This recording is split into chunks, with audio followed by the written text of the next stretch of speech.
A very warm welcome to StudyIQ. I am Prashant Mahoney and I hope you all are doing good. Dear friends, Diwali sale is going on and 33% pre-Diwali sale is available, right? It's a flat discount that is available on all pen drive and tablet courses and other study material that is provided by StudyIQ. Now let me tell you that for different exams like SSC, Bank, UPSC and other government exams, StudyIQ provides different pen drive and tablet courses. The unique thing or the best thing about this thing is that they are designed by the best faculties of our country. So it's not just a study material that you are getting for yourself this Diwali, but it also includes a summary, or you can say it includes the nectar of the experience of this best faculties of our country. If you want to know more about it, all you have to do is give us a call on this number, or you can check out studyiq.com, our website as well. With this, dear friends, yesterday's answer is spot on. It was CEO of Niti Aayog, Amitabh Kant. I have personally thanked the first person who has responded to, or the first person who has managed to identify the person that was asked yesterday. And today you have a lady on the screen, and I'm sure it is going to be a bit challenging for you guys to identify, but I'm also sure that out of you there would be many people who know about her or who the lady is on the screen. With this note, let's see what we have got in the PIB. President of India.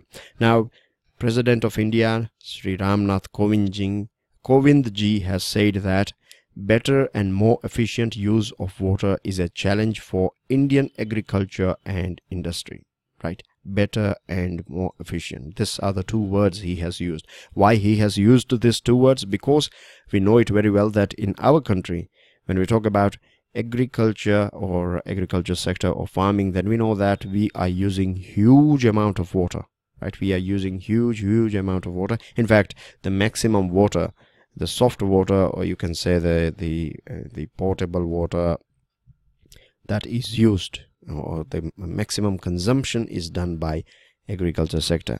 The other thing is that we are traditional still when it comes to farming and agriculture. We are very traditional, and because of this thing we are not using the technologies that are used by other countries, say for example Israel.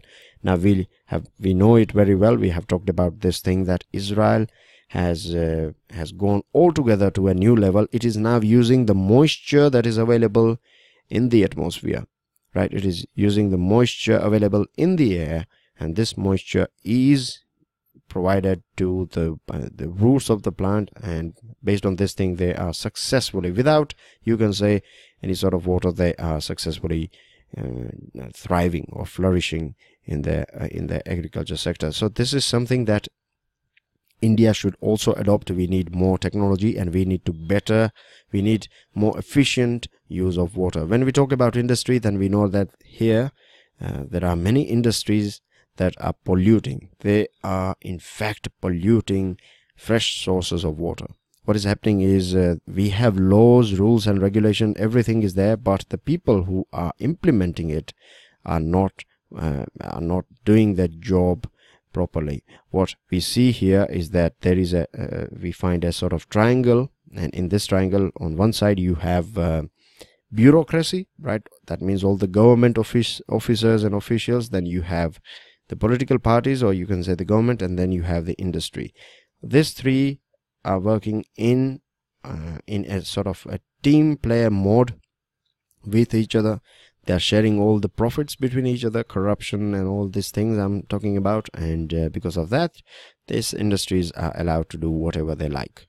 What they are doing is, in fact, they are polluting the fresh water. They are adding more pollutants, and this is happening, and this is going on for the longest period of time in our country.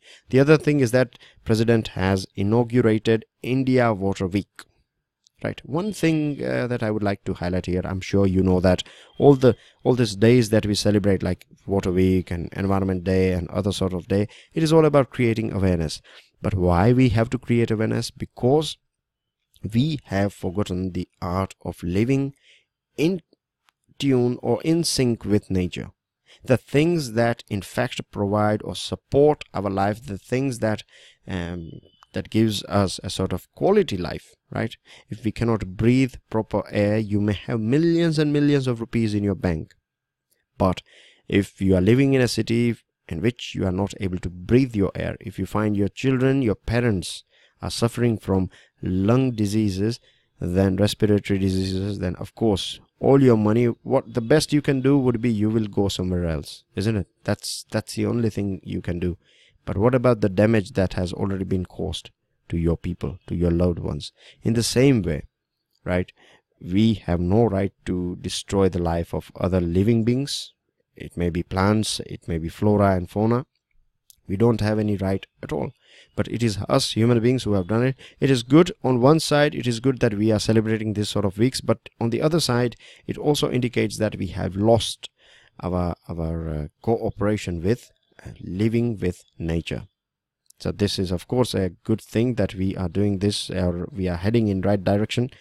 And water management is a thing that is highly required in India, because dear friends, if we elaborate this particular topic a little bit, then we know that our planet is known as a blue planet, isn't it? And the reason why it is known as blue planet is because 70% of our planet is covered with water. So on one side we know that we have plenty of water, but when we divide this water, then we find that 97.3% of this 70% water, right, is saline water.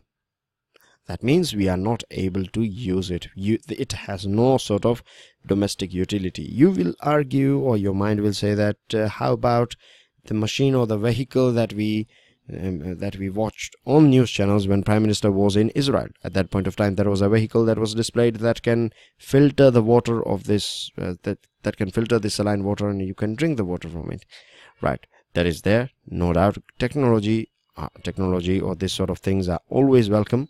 It will help to create sort of problems that we find. It will, to sort out the problems, it will help us a lot. But think about, would you be able to use this sort of technology, and would you be able to pump the water necessity of Delhi from Mumbai to Delhi? Is it possible? Even if it is possible, imagine the energy that would be required. And this sort of things are not going to last forever, isn't it? What we have to do is we have to have small pockets of water management in different parts of our country.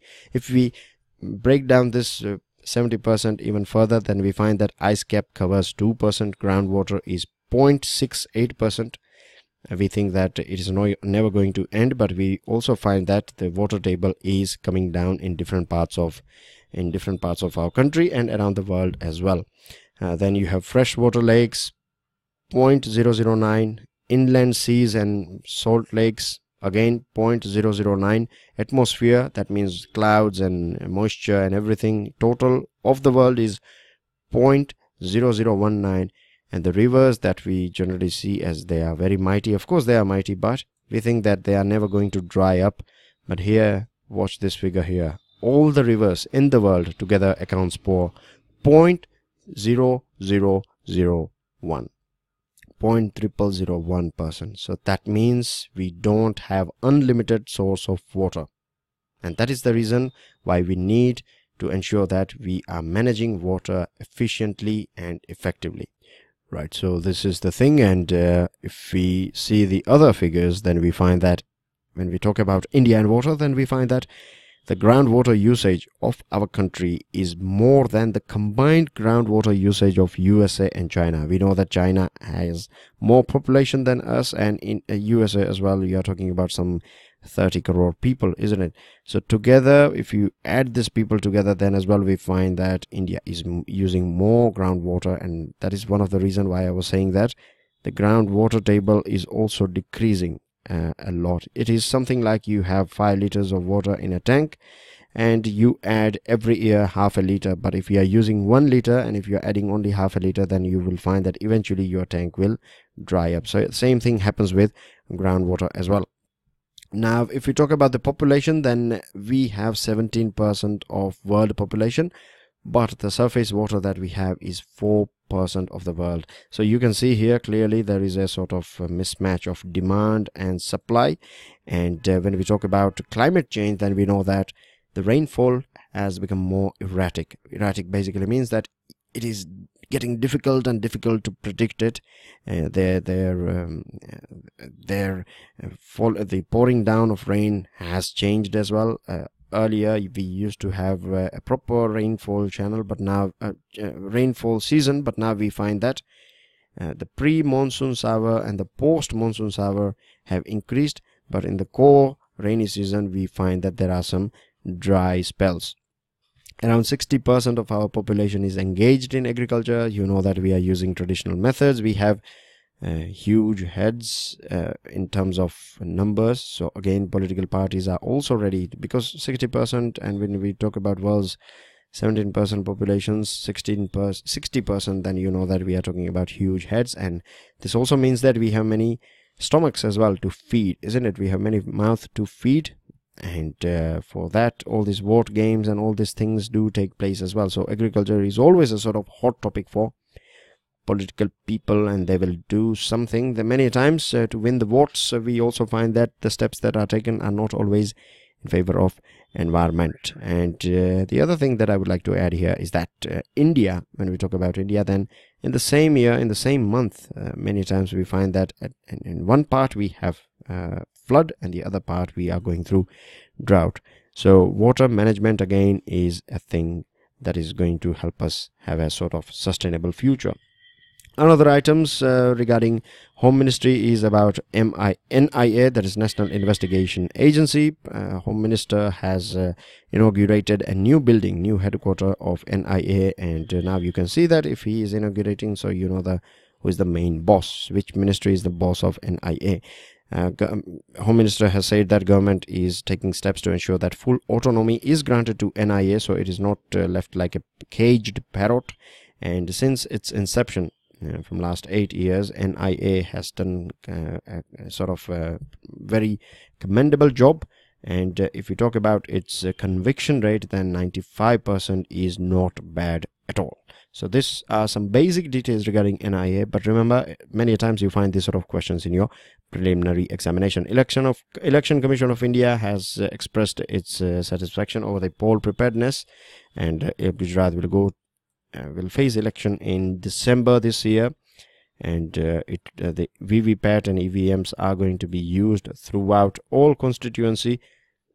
We have talked about basic things regarding Election Commission, and this is an add-on to what we discussed yesterday. 50,128 polling stations are going to be there in Gujarat, and the most important thing here is that there will be one special woman polling station in every constituency. So this will encourage women's participation. It's a good sign. Defense Minister has said that integration of armed forces is essential, particularly in the domain of training, communication, logistics, cyber, among other things. He also said that she has promised that she is going to closely monitor all the things like welfare things and looking after the family of retired personnel and their families, and long pending force modification request. Everything is going to closely monitor.